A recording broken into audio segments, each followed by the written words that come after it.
Suivez désormais sur la radio de l'Évangile les ordres par correspondance. Une émission de l'éducation MSP qui est la vie de 9h30 à 10h.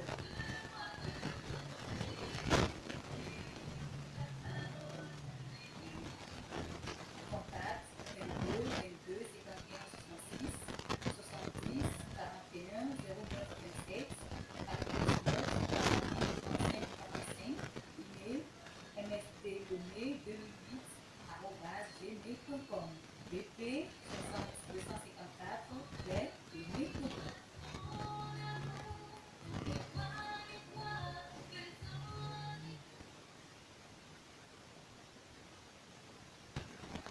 Benami, mon habito di Nolao, et mia dela, et mia peto, de la Jésus Christ au vin comme.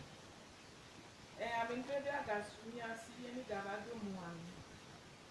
Ameto, avec bébé baré, sendi, ani mia novio, l'obé de lao, Emmanuel, le diamant à Ouja vin comme, et mi le sendi ya. Mia gason l'obé, comme je dis, pe di, tasina.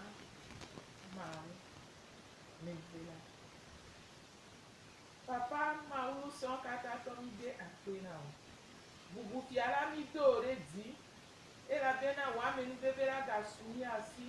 Eye wo dɔme nyo ga dede go na mi le miapa kɔ beji be na mia gaba ido aji.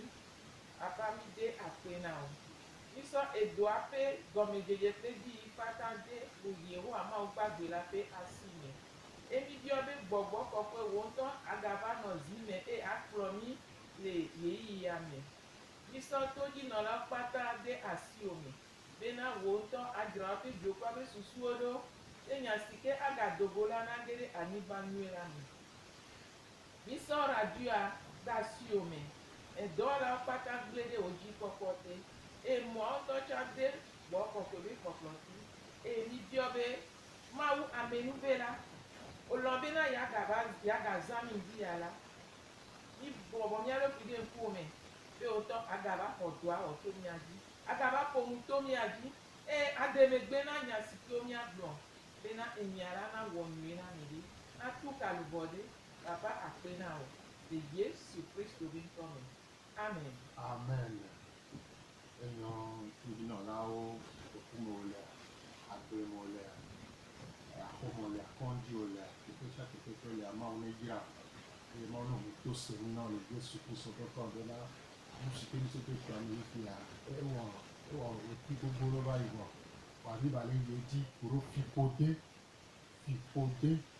nous ce que on a la bas brûler fipoter brûler nous la menti fipoter là tout nous la main et fipoter là je na aya dudu que veut ce step là dudu et fipoter et bien il le point anigba di nkume kpokpore ɖeviwo ƒe agbe me ɖeviwo le woƒe anyigba dia wova ge ɖe fiƒode me eye fiƒodea wɔ ale gbegbedeawo zu aglãdzelawo adzogãso fiafiɔ aditamayɔlawo wonu aha wogblẽ wokutɔgbe ŋusiwɔ kutɔgbe eɖewo le fiƒodea de fotowo kɔ ɖe gbogbo ŋutɔ no yi duro mea no kpɔ ɖekadiwo kple tugbedzɔ la fiƒodea de wo foto ale gbegbe bena ewɔ ŋuzizi kwa ni nsɔ blala goba ni pomi kpokporo fisi ke fiƒodea so fiƒodea me so ƒe fiƒodea fike dze gɔme so alo fike so la edini le egbani la awo enu eye blala gbedetɔ gbani aba kpɔ do ŋutiawo nuka ye ma wɔ eye ma to le fiƒode sia me. Wani wo mi abe to se mo gbɔgbɔ kɔkɔ ne ʋu to ne mi gbɔgbɔ kɔkɔ ne ʋu to ne mi gbɔgbɔ kɔkɔ ne ʋu miaƒe ŋkuviwo kple miaƒe nunyawo ƒe nu si ke rase la awɔ nyo na mi ɖe le Yesu Kristo ƒe kɔme. Ne hlẽ nya si ke Yehowa ŋutɔ gblɔ le ƒe nya kɔkɔea me la Mose ƒe agbalẽ evelia eta blaeve-vɔ-ve kputu gbã sɔyi ɖo amadea gblɔ bena eye Mawu to nya siawo katã bena nye nyi Yehowa wo Mawu si kplɔ wo tso kluvinyigba dzi teƒe le Egiptenyigba dzi Mawu bubu aɖeke meganɔ asi wo kpe ɖe nye o megawɔ legba ɖeke na ɖokuiwo o megawɔ nu siwo le dziƒo alo nu siwo le anyigba dzi alo nu siwo le tsi me le anyigba te la ƒe nɔnɔme o megaɖe ta gu na o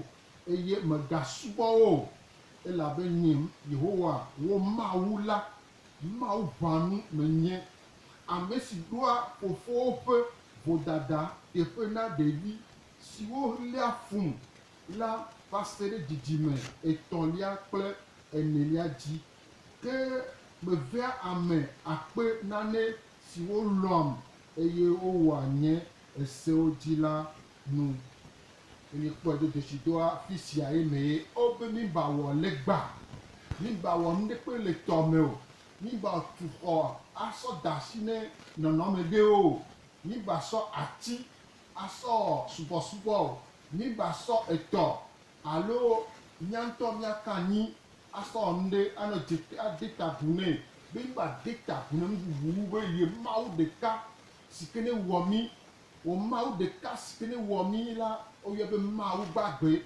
mawu ƒe nɔnɔme me ye wɔ mi lo eƒe lɔlɔnu me ye wɔ mi lo ale gbegbe bena mawu dzi bena yeƒe nuwɔwɔwo la woasubɔ ye woade ta gu ne ye vɔ eva kpɔ ɖo desido bena egbe alo so kaka blemablema me la amewo li vɔsamekpli ale gbegbe be vɔsamekpli sia la etrɔ yewo subɔna le gbɔ vɔsamekplia le si gbɔgbɔvɔ ƒe azikpe ene vɔsamekplia le si fi si ke gbɔgbɔvɔwo nɔna eye gbɔgbɔvɔ ƒe nɔƒewoa wo sugbɔ emɔ ve tsa mɔzekplinu la galo mɔa woaƒe nɔƒewoa vɔsamekpli le fu galo me ene mi kpɔ dzidzia wosana vɔ le vɔsamekpliwo wosana vɔ le teƒe siawo gbogbo ɖewo vɔsamekpliwo nyi ave vɔsamekpliwo nyi etɔ elogoti wota vɔ na wo vɔsamekpli nyi azikpe ɖewo wɔ da ɖe woɖo ŋkɔ ne be tɔgbi zikpui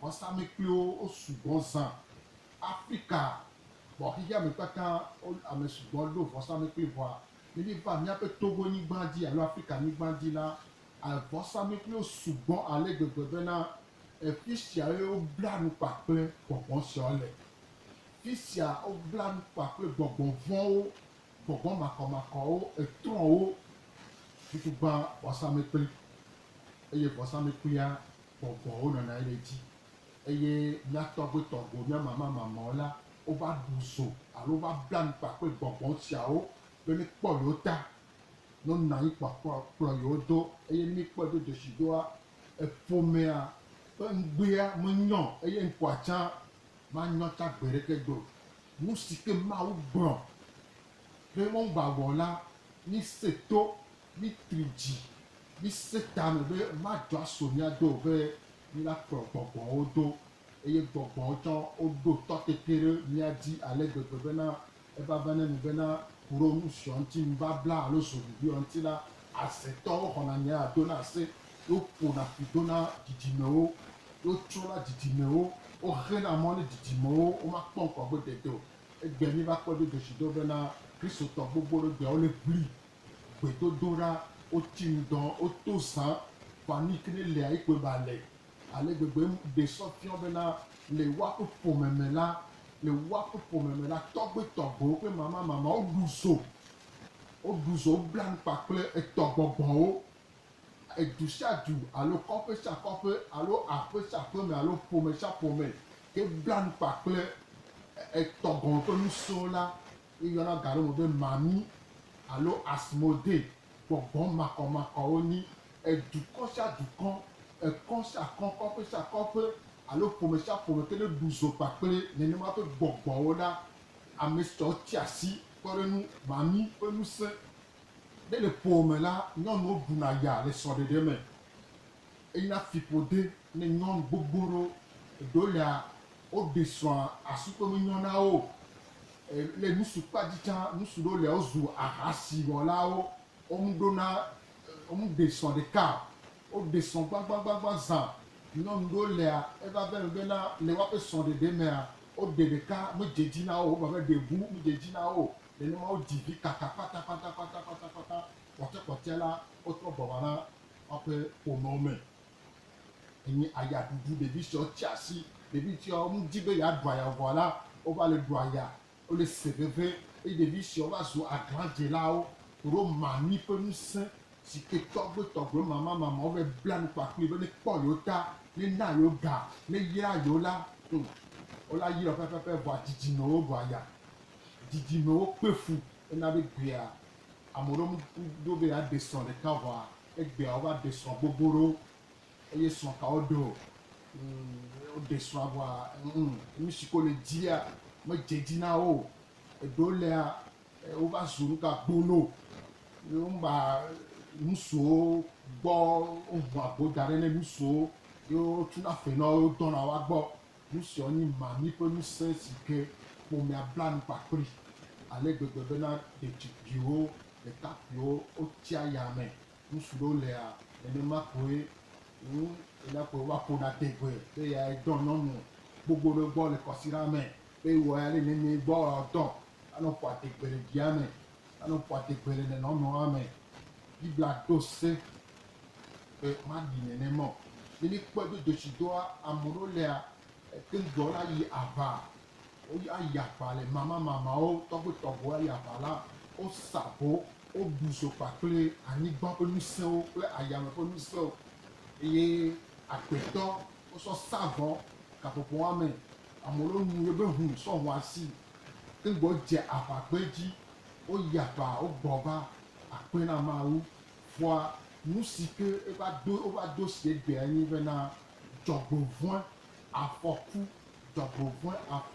vevesese ame ɖewo lea wowɔ nu katima dzɔgbevɔ̃e wɔ kaka bena afɔku lɔri mafɔku alo emɔ mafɔku alo eva me ŋutia keke ŋutɔ tsã ame ɖewo dzana anyi le keke ŋuti dzana anyi sena veve esia ɖe sɔfiɔ bena le ƒomea me la zoko ɖu kpakple anyigba ƒe ŋusẽwo kple ayame ƒe ŋusẽwoa ena bena dziku ayaɖuɖu vevesese aɖikuɖuɖu dzɔgbevɔ̃e kple afɔku sia nyatɔ le dzi ha kpɔ bena amewo yi aƒuta wofɔ dzɔgbe wofɔ nu nyuie yea va yi la efɔ afi kuku alo atɔ kuku nenema ƒe amewo la medzena dzi nɔ gbe ɖeke gbe enua wɔnɛ kaka gena dzena wo be tame susu me fike enu nyuie la su asi le be wɔ leke enu sɔ la dzedzi na wo la si ale si ke wo me tame susua ele gbalo ŋɖe kpem le me la wa wɔme sɔna nuwo dena belele me o woaƒe susuwo zu susu barawo tamesesẽ ale gbegbe bena ame ɖewo le ŋku na nusisi na me o ŋku na nusisi na me kpɔ ŋusẽna veve na me o nu yiwo kekeŋ wobla nu kpakple gbɔgbɔ aɖe si ke woyɔ be ayame ƒe ŋusẽwo woyɔna ɖewo be anyigba dzi kple anyigba me tume ƒe ŋusẽwo egblɔ nyusɔ bena ame ɖewo be sa vɔ le gbeɖigã me alo wobe bla nu le gbeɖigã me la eku ƒe gbɔgbɔ woma si o wokuna aƒome ɖewo lea eku gbɔgbɔ la edo xa na wo womesina keŋgbe kuna o masimasi ko womesina keŋgbe kuna o ne amea ava si ta kaka galimɔ la xɔƒle le bla atɔ̃ tsã esugbɔ ame ɖewo lea meyina ŋutɔ tsã o wokuna kpotokpoto me ɖo ŋku bena ƒome ɖea wova bla nu kpakple gbɔgbɔ aɖe be woƒle agbo woƒle nugakuma alẽ ƒɔƒua wosɔ kɔnu ye woɖi nenema be alẽa eye wosɔ kɔnu nuke va dzɔ nyɔnuvi sia nyɔnuvi ke ne fɔfu le ƒomea me la etuna kuɖofua nuke ŋuti o eƒomea woƒle nugakuma alẽ nɔ efɔfu sɔ ɖi kɔme nyɔnue nyi alẽa la gbɔgbɔ sia kple eƒe fiƒode sia la ege ɖe nyɔnuviwo ƒe agbe me ale gbegbe bena nyɔnuvi sia nyɔnuvi ke ne le ƒomea me ne yeadzi vi la etuna kudo ɖevia le gadzi eye vevesese ne eƒomea nyi vevesese gbogbo ɖe ne ƒomea nu ɖewo ko miatɔgbewo do si la nyi nu ko nyi wowɔ ko wodzo wogble gbegblẽ da ɖe ena be Mawu do se Mau kpɔ leke veve sese la va na anyi. Mau kpɔ ale si ke ayaɖuɖu la va na anyi ɖa. Ena be do se bena ɖe ŋɖo le mi ba wɔ. Egbe ame ɖewo sɔ gakpo lɔ kɔ ɖe kɔna mi dze le dzi. Na koklo ne bena ne yɔɖo ŋkɔ be ʋu. Ne kpɔ yewo ta wa ʋua dzɔgbevɔ̃ accident nuka tema ʋufɔku alo ku kpata ame ɖewo ku titɔ me. Ame ɖewo le ketekpo tu wo to woku. Eɖewo le wolé dɔ kaka woyi kɔndzi woda etsɔ gbɔ va xɔmea edɔ va va li ɖa eva woku na ti ne me. Nu siawo nye nu veve sese na ame ɖewo gbea. Egbea ame ɖewo lea nuka tema gbɔnyi sɔ be ame ɖewo wokpɔ ga kakaka sɔ ga sɔ tɔ̃wu sɔ do le ƒu adegbe be ya ega le yewo si. Ega le ale gbegbe egbea no yi kɔƒea me alo no yi ƒomea mea vie ɖeka tsã ezu aya ke ŋgbɔ kpɔ ayaɖuɖu agblenyigbatɔ tsã fiɔ agble dada zu tukaɖa ɖekakpuiwo kple ɖetugbiwo wokpɔ anyi wokpɔ dua me kaka wosi va du gã me va le wɔnu kɔ no yi lome le asi gã me gbea la kpɔ nenema me ɖekakpuiwo kple ɖetugbiwo ayaɖuɖu veve sese nu si ke woatɔ woƒã le vɔsamlekpui la dzi kple nubabla si ke wowɔ la ebie ɖeviawo dzi kaka woka hlẽ le woame kɔƒewo me o wova ti du gã me ŋkɔ va le wɔ du gã me gbogbotɔ wɔna gbolo gbogbotɔ efi gbogbotɔ aɖitama nuwo tsaka womba le nya nu ɖe kpekpe ŋutɔ gɔme o nya veve sese kple aɖukuɖuɖu ne nenema be woƒe ƒomea ku ɖe ŋuti la ame sia ame si ke ne de ta nua me gɔme de ta nua me le manyamanya alo nyanya me la ame gbogbo lɔ lia wole manyamanya me wonya nu si ke woxɔ se gbɔgbɔvɔ ye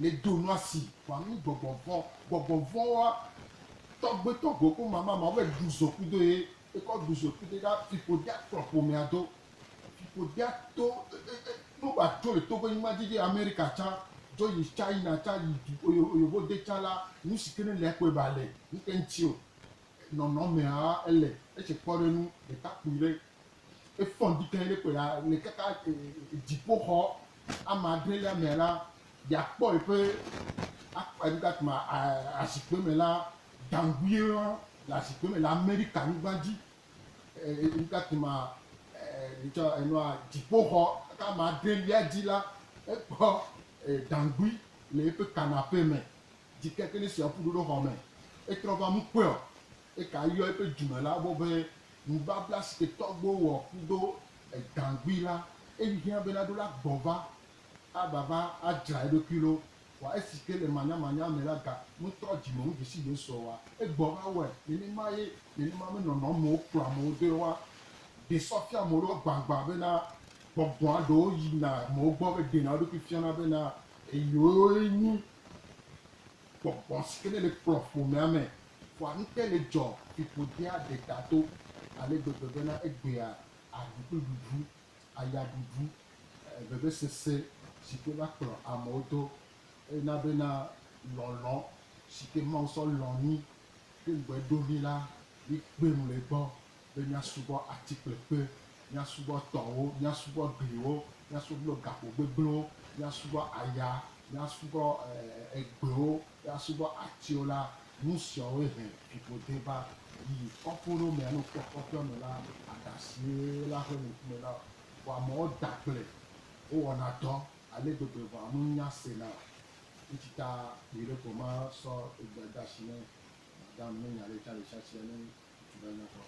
Yo ida kpe na Mawu be ele dɔdzi ebe lɔlɔa ele dede go be yi ma gble ebe viwo ɖo ɖuɖu tia me o ebe viwo ma tɔ ida kpe na Mawu be yanɔvi Emmanuel Patrick nyawo anɔ le gbɔ fiƒodea eɖe ƒo fiƒodea enye akpasaga na yayra ke gbe fiƒodea la va efiɔ be tomaɖo ɖe ele gɔme nɛ odzo le Mawu fiƒodea eɖena me dzona le Mawu gbɔ eɖena me dzona le Mawu be yayra gbɔ ela trɔ sɔ nuzizitɔ ela trɔ sɔ wɔ ame ke oyɔ mu dzi o bɔn amu nye tame ɖoɖo wa Mawu do ɖo mía ŋuti o la Mawu ya le elɔ mi ale gbegbe ebena le enu dze dzi na me be tame ɖoɖo yi wɔ ɖe mía ŋuti enu la dze dzi na mi la kpɔ dzidzɔe Il a coudé une tire, bois pipoder, et yo demi jolé. Mawagbo, mawa yo nya gbenala, mawa ni yaya, et yo de ojo le boire, o ba passa, et quado, ba passa, pipoder ado, pikola pohona mio, et jebena, no le seya, ba sepo, trova ma ubo, tropa go, tropa ubedome, ne adwo chachanwe to akaba, ne atrova wola ubo, ne na ebe, ubedono nweo, ne bate dezonle, apo ba deme.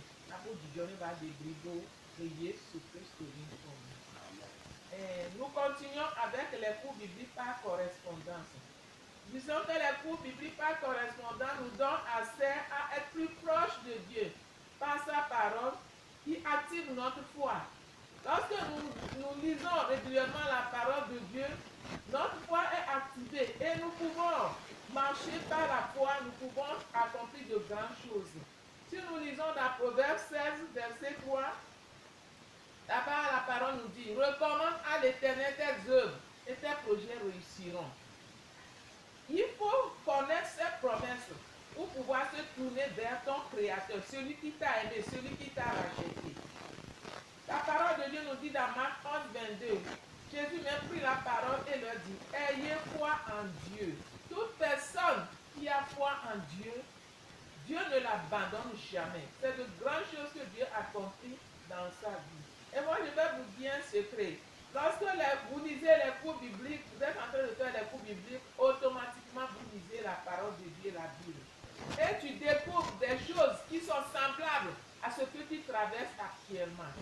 Du coup, tu t'arrêtes et tu vois que la situation est semblable à ta situation. Tu t'appropries des promesses qui suivent ce passage dans ta vie et tu t'appropries de ça et tu viens à la place de fils et tu vois Dieu comme ton père, tu le vois plus proche de toi. Et tu le saisis au mot, tu lui rappelles ses promesses pour toi. Et de là, il y a une bonne relation entre toi et ton Dieu. Et Dieu se rappellera de toi. Il tournera ses regards favorables de toi. Ta situation va changer. Mais Dieu attend que toi-même tu viennes d'abord, c'est très important. Il t'a sauvé, c'est pour qu'il te bénisse. Il t'a sauvé, c'est pour qu'il te fasse du bien. Il ne veut pas te laisser dans la souffrance, mais il veut que tu fasses le pas de foi. Alors, j'ai dit cette occasion, pour faire les cours bibliques, c'est une opportunité pour toi, toi qui peux lire et écrire. Tout de suite, nous allons vous donner là où, nous allons vous indiquer les lieux où nous avons les dépôts du cours biblique par correspondance. Nous avons un dépôt au centre communautaire de Tocoin. Ils sont là-bas 24 heures sur 24 heures. À tout moment arrivé là-bas, allez seulement au niveau de l'accueil. Vous allez trouver les cours bibliques, prendre et traiter, ramener, nous allons corriger et ainsi de suite. Vous allez terminer tout de suite les 26 leçons qui vous aident à parcourir toute la Bible. Nous avons aussi le dépôt au centre communautaire de Baie. Et à dire là-bas, vous pouvez demander d'après le frère Robert. Nous vous donnons ses contacts 92 93 78 20. 92 93 78 20.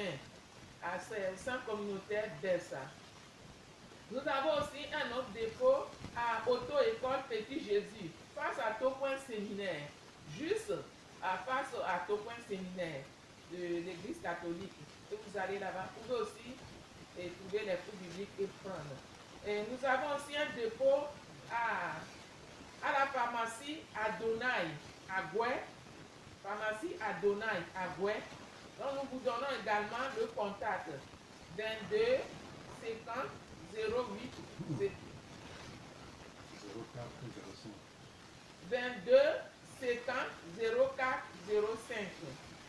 Pharmacie Adonai à Agouin.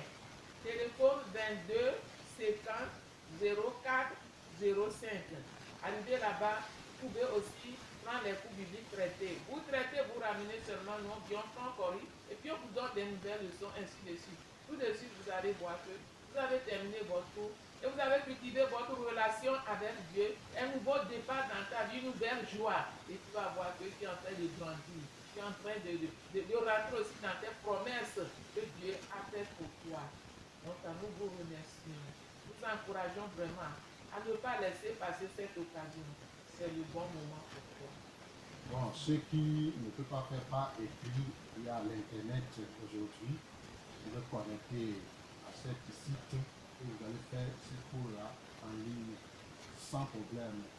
www.msd-online.ch.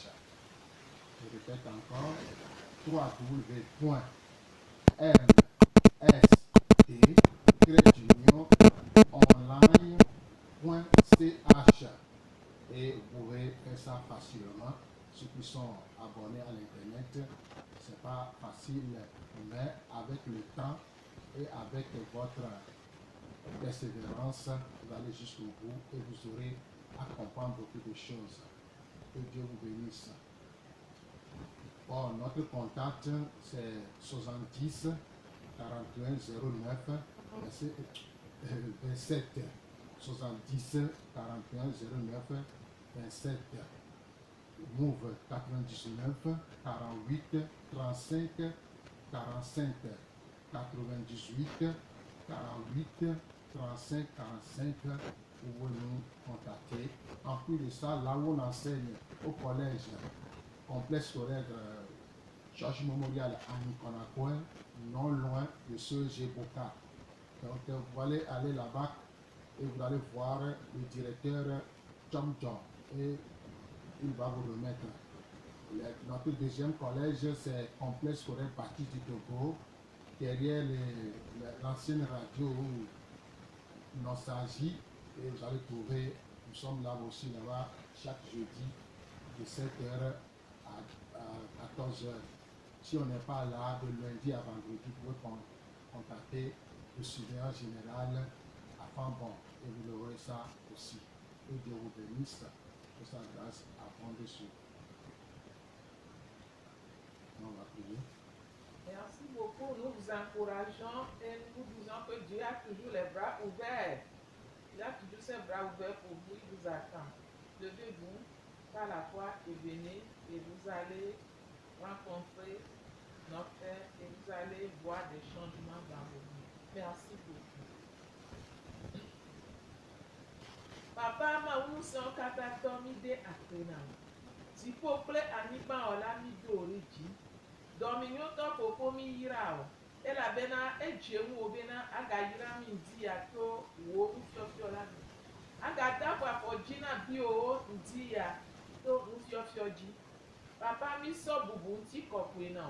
Ziane sike wenye to mi pio bena wo gbogbo kokwe to e demegbe na enyaya wo. Bo kokwe to ne yinyaji le bi o pe jime wa pe susu me wa pe lubome. Bena wa pe so dele me.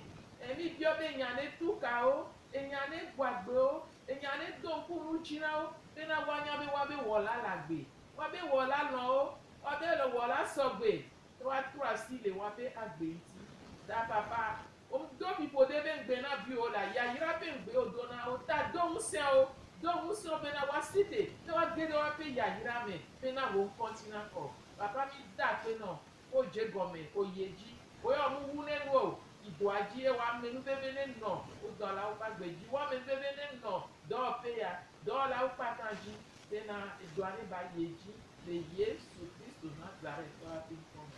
Amen. Amen.